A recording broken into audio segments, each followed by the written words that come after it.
Companies such as McDonald's, Starbucks and Indigo have been seeing the effects of boycotts connected to the current Israel-Hamas war. Now, sales can be affected in the short term, but longer term, do these things really have an impact on major corporations? We're joined by Ian Lee, Associate Professor at Carleton University's Sprott School of Business. Ian, it's great to see you. My pleasure. We've seen these boycotts over the decades. Are they damaging for companies? I've looked at the research on this, and there is a substantial research, mostly in business schools, by the way, especially in the U.S. There's some nice studies at Kellogg, which is the business school at Northwestern University. And I found it intuitively logical. The impact of a boycott is on corporations. So we have to make a distinction between boycotts against countries who are policy actors. Think of the boycotts against apartheid, the apartheid government of South Africa in the early 1990s. They were very effective. So we have to distinguish between those boycotts and boycotts against corporations. As though the studies on boycotts against corporations is they're not that effective. They're typically temporary. They have a very small impact on sales. And the risk increasingly in this media-saturated social media world is it can produce a reaction, sometimes called a boycott. That is to say, the people in targeting a particular company can trigger people that support the company to come out and start buying its products. A boycott, yeah. Let's talk about the current Middle Eastern situation. Now, it's tangled. I'm looking at a story, a Reuters story from October. McDonald's Israel tweeted or said on social media, we're giving meals to Israeli soldiers. But then a whole bunch of franchises or franchisees in countries such as Saudi Arabia said, OK, but that's nothing to do with us. So it's a tricky one for McDonald's. It looks like one set of franchisees or one franchisee went down their own route, but it could cause trouble for McDonald's globally. It could.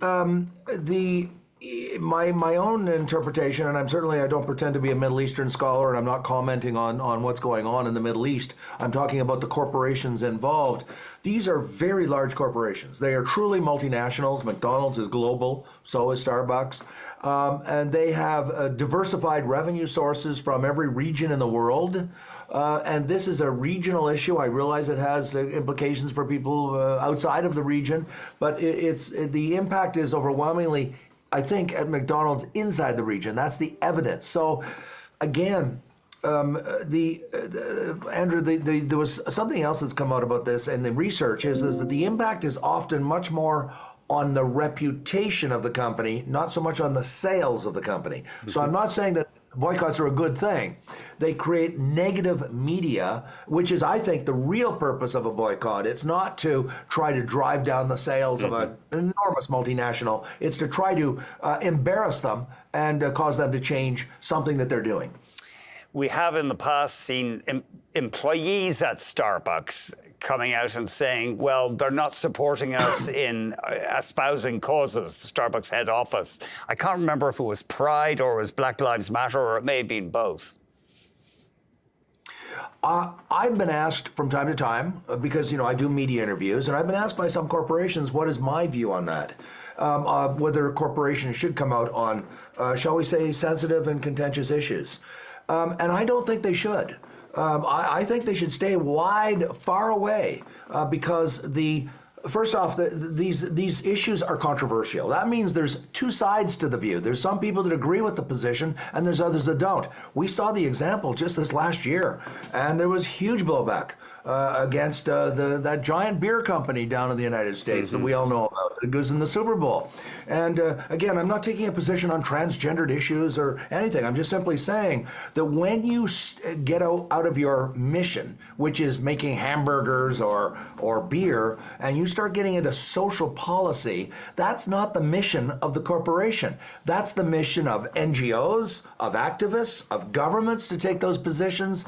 But I think that corporations are steering, they're getting away from their core business.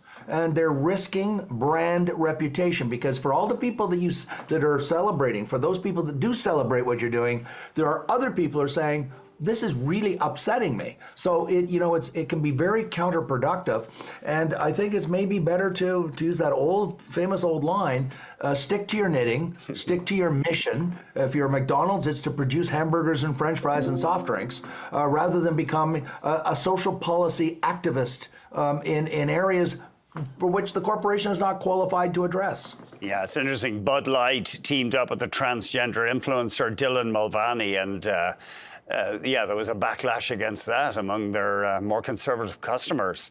Yeah, I mean, there's a school of thought who say the job of a corporation is to make money, and that's it. And, it's the job of government and regulators to ensure they stick to the rules. Right. And Andrew, I don't want anyone to think that I'm saying, well, I'm sort of channeling my inner Milton Friedman. I mean, to, in business school, we pride ourselves, we teach and train our students to become ethical managers, ethical, responsible decision makers.